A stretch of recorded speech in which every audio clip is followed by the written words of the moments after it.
Thanks for joining us here on Front Page. Always a pleasure to see you, sir. Now, we heard that there was an emergency assembly on Friday. Now, this is the headline in Pakistan today. Tell us about it, please.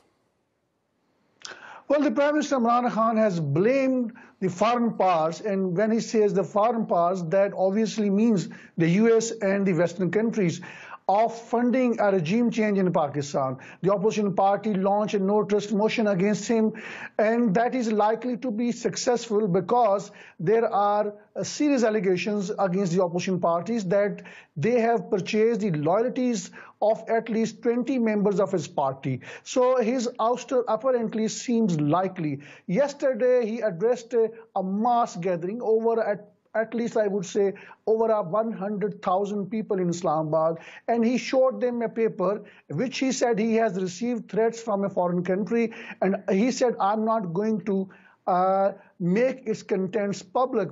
And then later on, the foreign minister spoke with a local channel, and he said that these threats were also conveyed to the army chief. My understanding of the situation is that the underlying message that the Prime Minister of Pakistan wants to convey to everybody in Pakistan, more particularly to the army, that actually this is the military which has been calling shots. It is the military which has been backing his ouster through the opposition parties. And at the heart of all this is a kind of US pressure onto the military to change the regime in Pakistan. This is what he is trying to say between the line, though there is no hard evidence to suggest that. There's a lot of stuff to say for the public consumption, but I think this may be the situation on ground.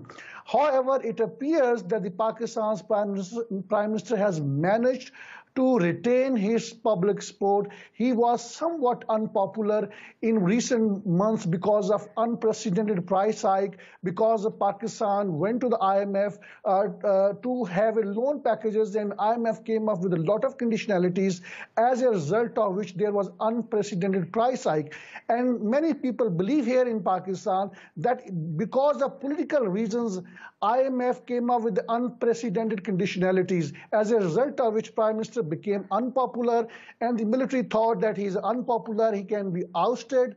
And I think to yesterday's mass demonstration in Islamabad suggests that the Prime Minister has managed to stoke anti-Americanism in Pakistan. And as a result of which we have seen a large number of people on the streets of Islamabad. You may recall 80,000 people have died in so-called US war against terror in Pakistan, because of which there's a lot of resentment, and Prime Minister Imran Khan once again is cashing in. And I also foresee a kind of cold relation between the Prime Minister and some of the military generals. It seems perhaps that the Prime Minister is not happy with the military general who seems to have given in to the foreign pressure.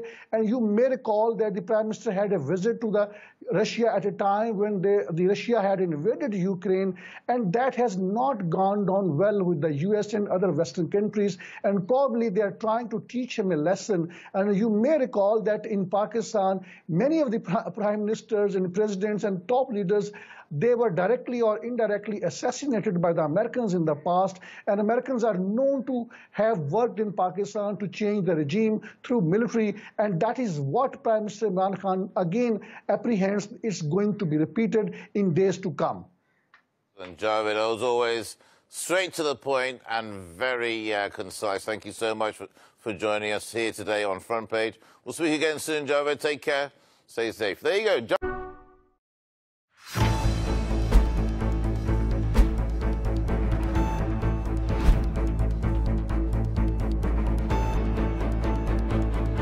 The growing tide of anti-Israel sentiments.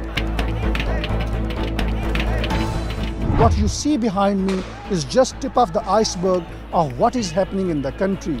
More than half of $52 billion black CIA budget is spent on espionage network in Pakistan. How would you handle it? The US has looked upon Pakistan as an ally at one point, and then as an enemy at the same time.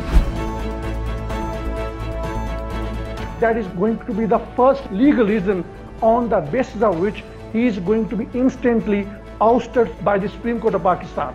Joining us live, Javed Rana, who's an expert on politics and geostrategic issues. In the world politics, which is not being driven by any moral principle, it is being driven by the hard geostrategic realities. In a broader picture, more countries would aspire to have nuclear weapons.